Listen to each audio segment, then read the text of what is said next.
मंगल जो है ये सारी सच्चाई अपने पति आदित्य को बताने की कोशिश करती है कि हमारी ईशाना से एक छोटी सी गलती हो गई है, एक भूल हो गई है जिसकी वजह से मुझे जेल जाना पड़ा था, और सारी बातें हम वो डिटेल में बताती है कि मैंने सीसीटीवी फुटेज देखा था और अचानक से वो सीसीटीवी फुटेज जो है वो किसी ने ख़राब कर दिया, मैं उसे देख भी नहीं पाई और सारा सबूत जो था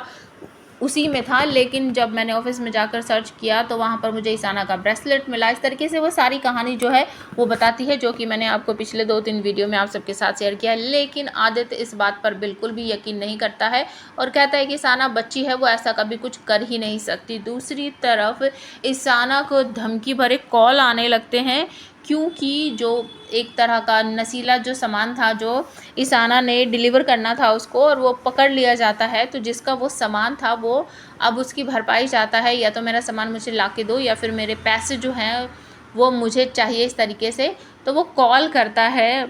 ईशाना के पास और ईशाना जो है उस कॉल को रिसीव नहीं करती, वो अपने फ्रेंड वगैरह से और सौम्य वगैरह से बात कर रही होती है। लेकिन जब कॉल बार बार आता है तो वो सारे कॉल को कट करके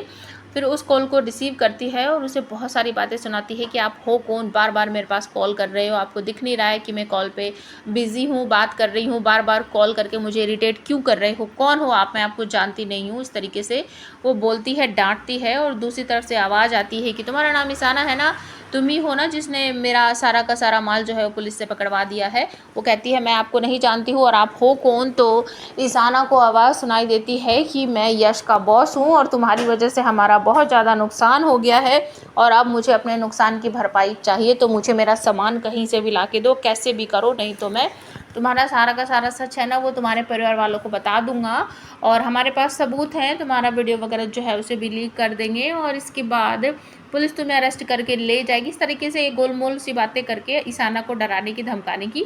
कोशिश करता है। और ईशाना जो है वो कहती है कि मैं इसमें कुछ नहीं कर सकती, मैंने अपनी तरफ से पूरा काम किया था, बीच में पुलिस पकड़ ले तो उसमें मेरी क्या गलती है। तो वो कहते हैं कि चलो ठीक है, अगर तुमने वो काम पूरा नहीं किया तो एक और काम हम तुम्हें देते हैं, अगर तुमने वो काम ठीक ठाक पूरा कर दिया तो पिछली सारी तुम्हारी गलती जो है वो माफ़ कर दी जाएगी। लेकिन ईशाना मना कर देती है कि मैं ऐसा बिल्कुल भी नहीं करूँगी। तो ईशाना को धमकी दी जाती है कि हम तुम्हारे परिवार को और तुम्हारे जो डैड हैं आदित्य सक्सेना उसको भी अच्छी तरीके से जानते हैं, और अगर अपने पिता की ज़िंदगी चाहती हो ना तो जो काम हमने बोला है वो ज़रूर करके तुम्हें हमें देना ही होगा। अब आप हमें कमेंट करके बताओ क्या ईशाना आगे वाला जो काम उसे दिया जा रहा है वो उसे करेगी, क्योंकि एक एक करके वो धीरे धीरे बहुत सारे काम करती जा रही है जिसकी वजह से वो गुनाह के जो दलदल होता है ना उसमें फंसती हुई जा रही है। क्या इस बार वो आकर अपनी सारी सच्चाई अपने मॉम डैड को बता देगी?